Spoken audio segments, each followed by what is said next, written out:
నేను ఒక క్వశ్చన్ అడుగుతాను. పరేతివా అబ్బరి నువ్వు పరేతివి. ఇక్కడ క్వశ్చన్ నేను అడుగుతాను. ఒకసారి బాగుంటే అబ్బరు ఒక మొగ్గురు, ఇబ్బరు ఒక మొగ్గురు. పరేసాబు ఇబ్బరు ఎత్తి బాగా నూర్చి ఖర్చు వస్తా బాగా కడిచి అబ్బరి విట్టి నా మాట విను. వింటావా వినువా? అత్తే అది ఒక కండిషన్. నేను అడిగితే అది సమాధానం. రీజన్ ఎందుకు పరేసాది? పడిపోయింది. పడిపోయితే నువ్వు ఎనుగు చేతుల్లో పట్టుకోలా, పారేకుదు. కట్టపరి తెచ్చినది అది. ఏందది? గుడ్డే బికెట్ పాకెట్. అవునా? ఏమన్నా చేసినది? ఏమన్నా కొరికినా, ఏమన్నా పిలిచినా రా అరుకోదామని ఎందుకు పారేసావు? జారి కింది పడినా పారేసావా? జారి కిందకి పడింది.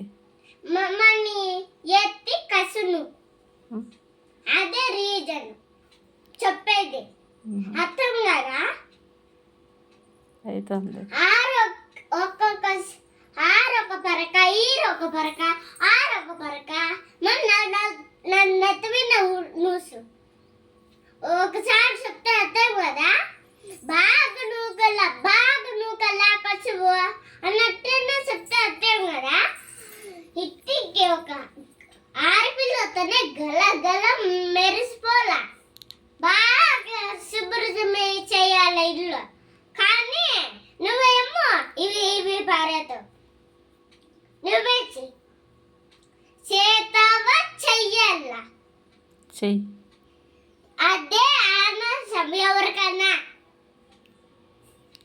రీజన్ పుట్టింది, లేకపోతే కసును కల్లా. ఏమన్నా రాసుకోతామా, టీవీ చూద్దామా? పనులే కదా చేసేది. ఏమన్నా సెల్లు టీవీ చూద్దామా, ఆడుకోద్దామా? పోయి సెల్లు చూరుపోమ్మా, కసును పుప్పమ్మా, అవన్నీ చెప్తామా ఎవరికన్నా? కాదు కదా.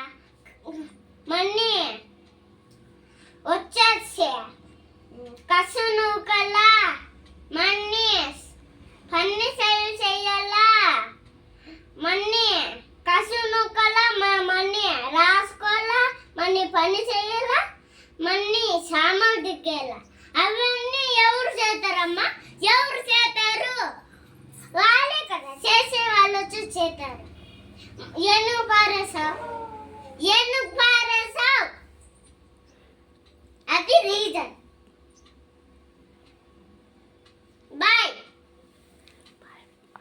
బాయ్ పేస్. ఇది రీజన్.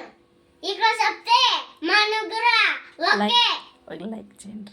లైక్ చేస్తే మేమే వచ్చి మీకు లైక్ చేయండి. ఒక లైక్ చేయండి.